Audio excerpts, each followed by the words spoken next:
90% de nos premières consultations, c'est le problème de l'appareil locomoteur. On a toujours beaucoup de patients qui souffrent des problèmes de l'appareil locomoteur, des muscles, du dos, des articulations. Et les systèmes d'acupuncture permettent vraiment une efficacité énorme pour la prise en charge de ces patients, pour les soulager. Si le patient avec la douleur de 10 sur le score entre 0 et 10, donc la douleur maximale, il doit partir du cabinet avec 0. Peut-être à la maison, ça va recommencer un tout petit peu, mais jamais la douleur va remonter jusqu'au 10. Alors, je voudrais vraiment vous expliquer comment obtenir une efficacité maximale en employant toutes les connaissances d'acupuncture. Et le rôle particulier joue le système des méridiens tendino-musculaires. D'abord, bien sûr, il faut comprendre la cause et agir sur la cause. Imaginons qu'un patient vient nous voir avec une épaule gelée. Nous avons traité la cause, nous avons utilisé les points articulaires, les points des méridiens primaires, nous avons obtenu la diminution de la douleur de 10 jusqu'à 2. Il persiste juste un petit gêne encore.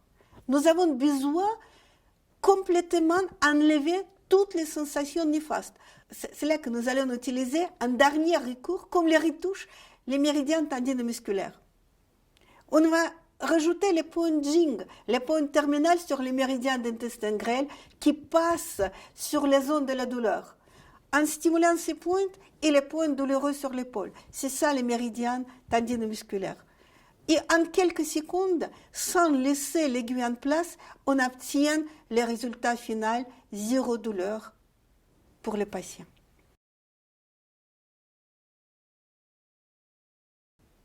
Tout le monde a les problèmes émotionnels.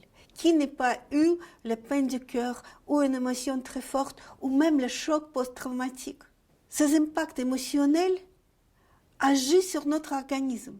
Ils modifient la physiologie du fonctionnement de chaque organe et même parfois la programmation génétique. Dans l'acupuncture, il existe le système avec une approche concrète et ciblée sur l'état émotionnel.